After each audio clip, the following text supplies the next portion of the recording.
Melissa Arnot stood at Camp 2 on Mount Everest, watching a mob of over 100 angry Sherpas surround 3 elite climbers. Rocks were flying, blood was running down a climber's face, and then the Sherpas gave the ultimate threat. You have 1 hour to leave this mountain, or we will kill you.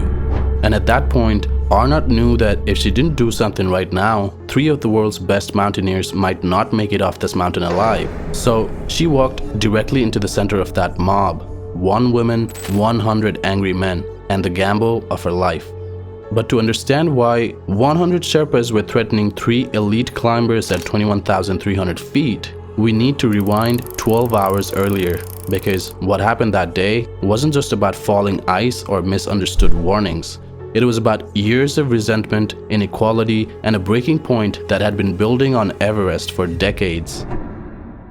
April 27, 2013 started like any other day on Mount Everest. Climbers from around the world were pushing towards the summit. Sherpas were fixing ropes on the treacherous Lhotse face, and at Camp 2, tents dotted the glacial landscape like colorful specks against endless white. But by late afternoon, that same camp would become the site of the most violent confrontation in Everest's modern history. And here's the thing, it wasn't the mountain that almost killed 3 of the world's best climbers that day. It was the people who knew it best. Let me take you back to the morning of April 27th. 3 elite alpinists were camped at 21,300 feet, just below the Lhotse face. Ueli Steck, the Swiss superstar known as the Swiss Machine for his record-breaking speed climbs, Simone Moro, a legendary Italian mountaineer who'd completed multiple first winter ascents of 8,000ers, and Jonathan Griffith, a British photographer and accomplished climber documenting their expedition. These weren't weekend warriors. These were some of the most respected names in professional mountaineering. Their plan that morning was straightforward. They wanted to acclimatize by climbing up the Lhotse face, the steep 3,700-foot wall of ice that connects Camp 2 to Camp 3. It's technical climbing, you know, the kind where you're using ice axes, crampons digging into blue ice, fixed ropes bolted into the wall. At that altitude, where the air holds only about 40% of the oxygen at sea level, every movement is exhausting. Now, here's where things get complicated. That same morning, a team of Sherpas was working above them on the Lhotse face. These were professional rope fixers, part of a team organized by expedition companies to install fixed ropes along the standard route to the summit. It's dangerous work. They're drilling ice screws, anchoring ropes, testing every placement while hanging off near vertical ice at extreme altitude. And they'd asked all climbers to stay off that face that day while they worked. But that very day, Steck, Moro, and Griffith decided to climb anyway. They argued their route was separate, off to the side of where the Sherpas were working. They were experienced enough to climb independent of fixed ropes. They thought they were being respectful. As it turned out, they were wrong. As the 3 Europeans ascended the Lhotse face, something went bad. Ice fell. Whether it was knocked loose by their movement or broke naturally, that part's still debated, but chunks of ice came down. And according to the Sherpas working above, that ice nearly hit them. At 24,000 feet, a falling piece of ice isn't just annoying, it can kill you instantly. One of the lead Sherpas shouted down at the 3 climbers. In the thin air, voices carry strangely, but the message was clear. You need to stop, you're putting us in danger.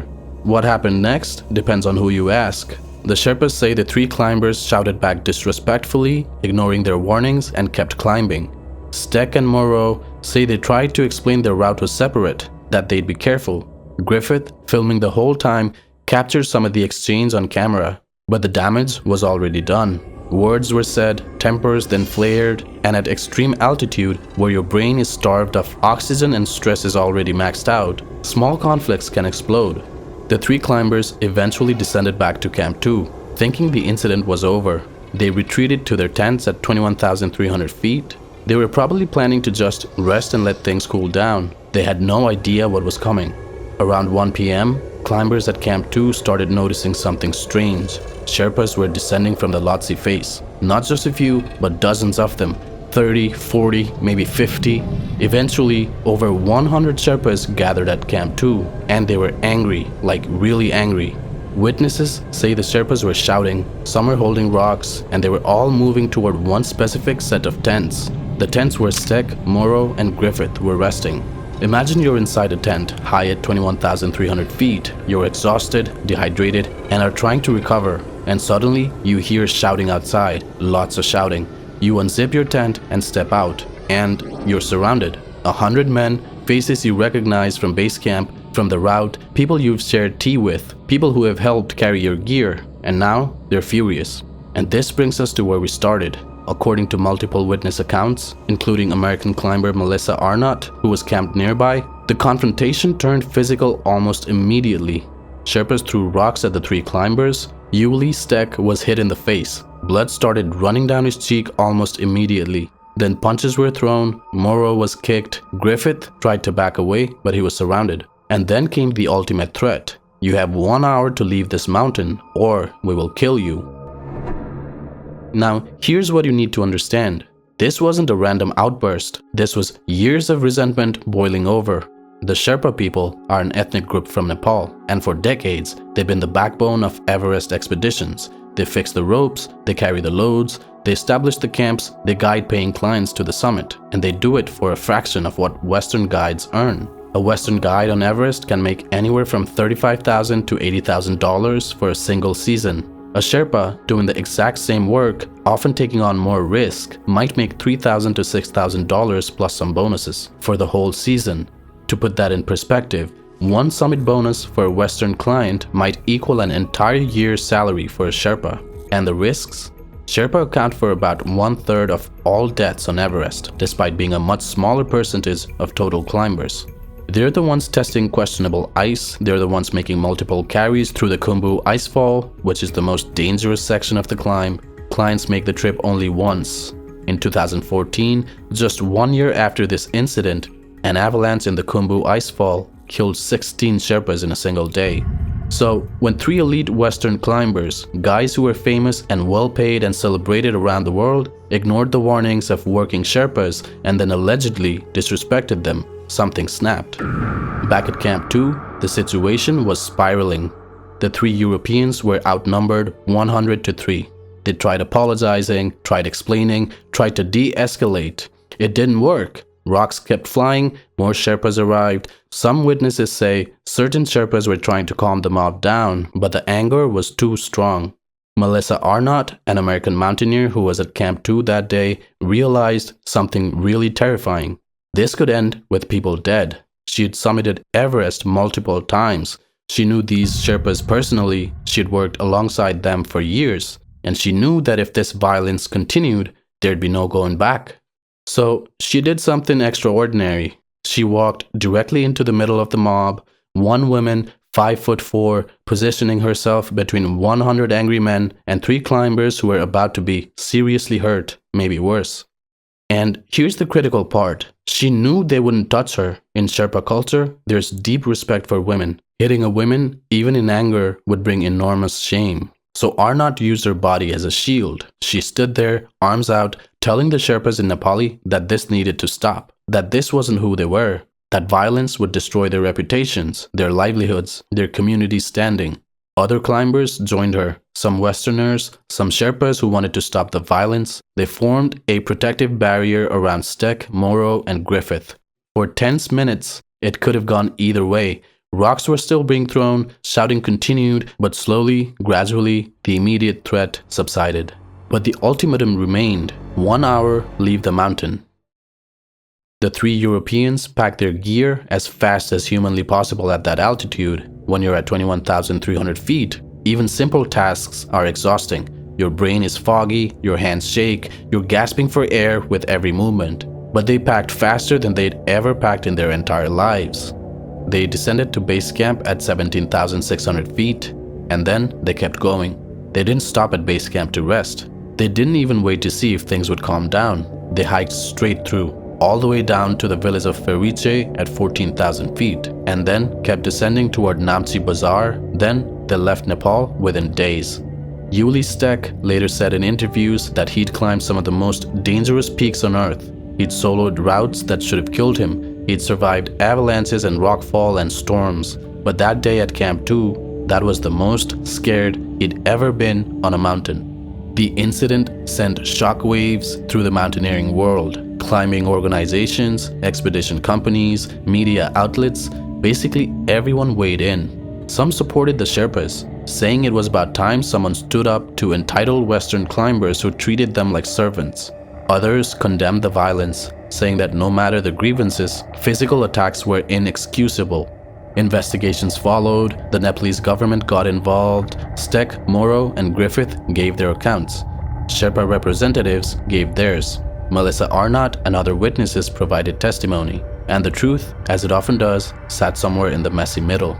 Now, if you're finding this story as fascinating as I did researching it, do me a favor and hit that subscribe button. I cover more incredible survival stories, mountaineering incidents, and untold moments from the world's most extreme places. Trust me, you won't want to miss what's coming next. Alright, back to what happened after. Were the three climbers disrespectful? Probably more than they realized. Did they understand the cultural dynamics at play? Clearly not well enough. Were the Sherpas justified in their anger about systemic inequality? Absolutely. Did that justify physical violence? That's where it gets complicated. What's undeniable is this. April 27, 2013 exposed a problem that had been growing for decades. Everest had become a business, a massive, multi-million-dollar industry where Western companies made fortunes. Guides became celebrities, clients paid $65,000 to $100,000 for a chance at the summit. And the people making it all possible, the ones doing the most dangerous work, were barely getting by. The incident forced uncomfortable conversations. Expedition companies started paying Sherpas more. Not enough, many would argue, but more. Insurance policies improved, training programs expanded, the Nepalese government established a relief fund for Sherpa families who lost loved ones on the mountain.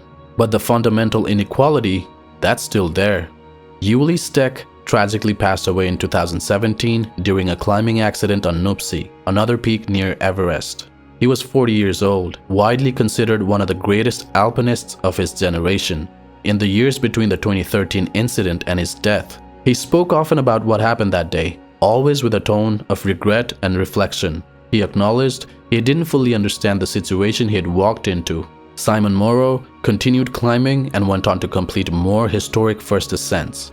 Jonathan Griffith kept photographing expeditions, his images appearing in National Geographic and climbing publications worldwide. And Melissa Arnot kept climbing Everest.